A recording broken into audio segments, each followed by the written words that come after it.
Hi everyone. I'm just gonna be honest, and I'm gonna come to you because I feel like when it comes to feeling like, are you having the faith to do the works that God calls us to do?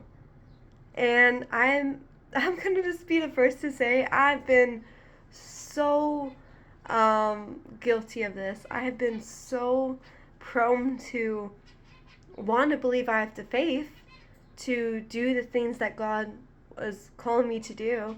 But I'm so prone to want to just say to God, I believe you can do it, but I want you to be the one who does the work.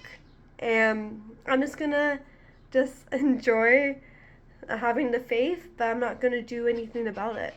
About the things that you're telling me to do. I'm just gonna believe you're gonna do it without me actually doing it and at all.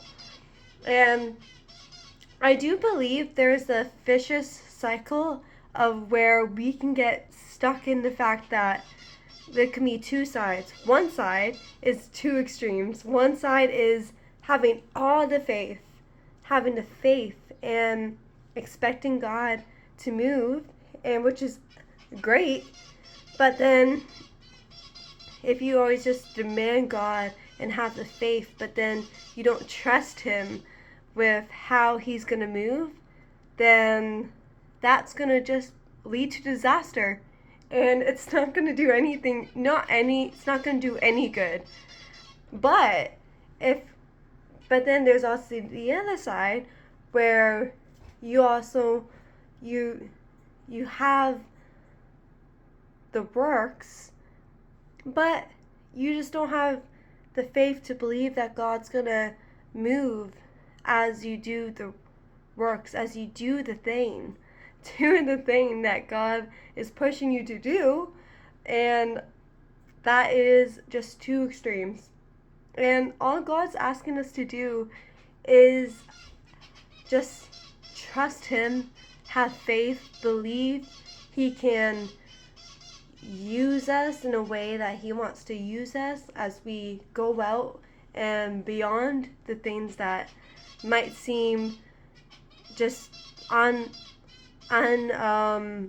not, it seems you feel unable to accomplish, and you feel so weak, and you feel like, how, God, how can you be able to use my faith and do the work that you want to do in my life? But then that's putting God, and that's just not trusting God to be who, and trusting what He wants to do, and trusting that even though we might have the faith to believe He can do it, we also have to do the work and come alongside, letting God be the one who gives us the strength, gives us the perseverance and endurance, and gives us all that we need to be able to make it happen without trying to force it and make it happen in the way that it's not gonna bear fruit, that's not going to do the the things that God knows can happen, but He wants us to come. He wants to use us, even though He doesn't need us. He doesn't need us, but He wants to bless our lives. He wants to move, and He wants to do to do far more abundantly than we could ever think or imagine. And this is what it says in James. And I'm just going to read it for you. And because this is all that my whole conversation is going to be, it has been about. And I'm just going to linger in this verse so that it can just, you can just sit in it too, meditate in the scripture, and so that it may just be able to do Um, it might just really encourage your heart.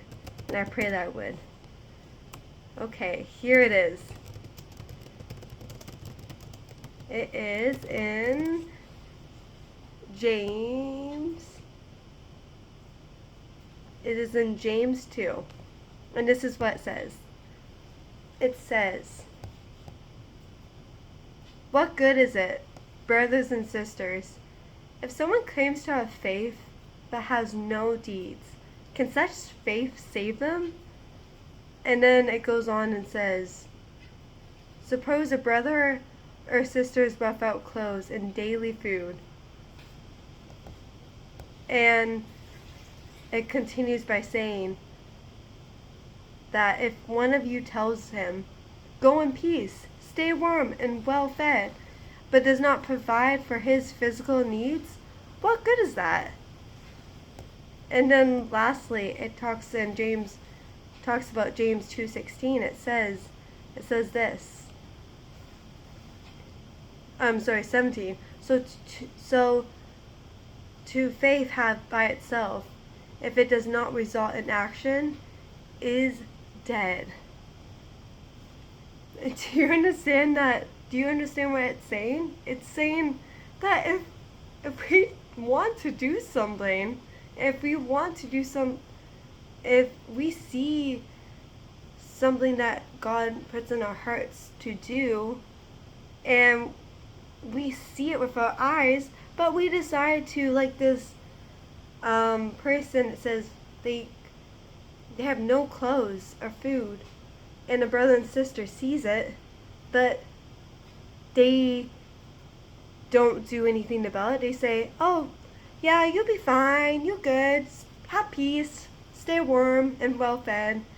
And sadly to say, I feel like this happens too much in the church, where we just have a blind eye, and we're afraid to have faith with works because we just don't want to be disappointed in what God does, and we just don't want to be hurt by if it's not going to do to fulfill and do what we are doing.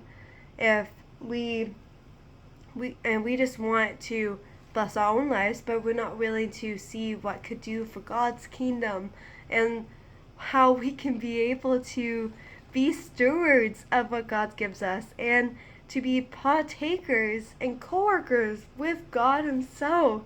How amazing, how wonderful is that?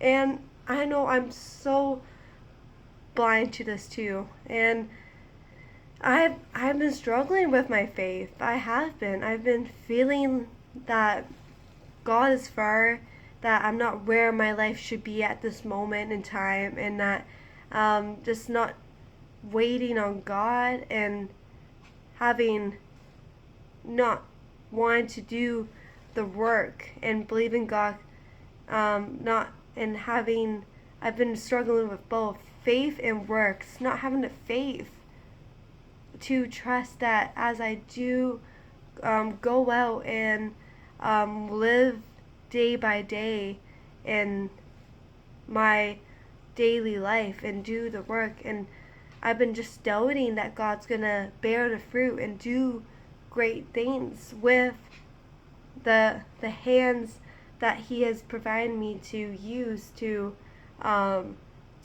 put my hands to, where my feet go and where I go. And I just wanted to say this one verse, and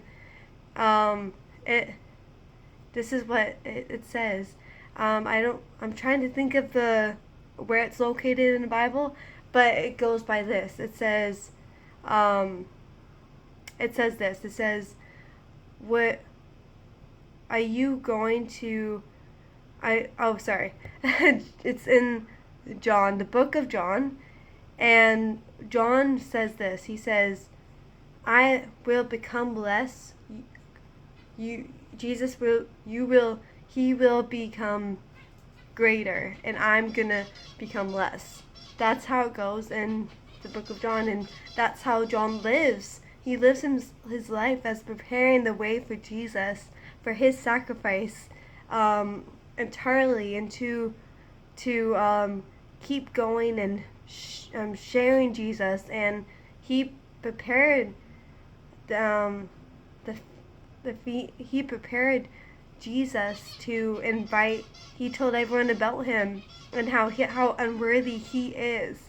And this is the posture we should have. We are to become less, and God is to become greater. He's the one who needs to be given all the glory and to be noticed. And I just pray that this may just encourage you to go out and become less, and that he may become greater in your life, and that you may prepare people to accept Jesus and find him with the faith, but also the works, that it may not become dead, it may not become useless. And also knowing his grace, God can redeem, give you the grace, and to keep going, and to have the faith with works. And yeah, that's all I have to say. Bye guys. Have an awesome night.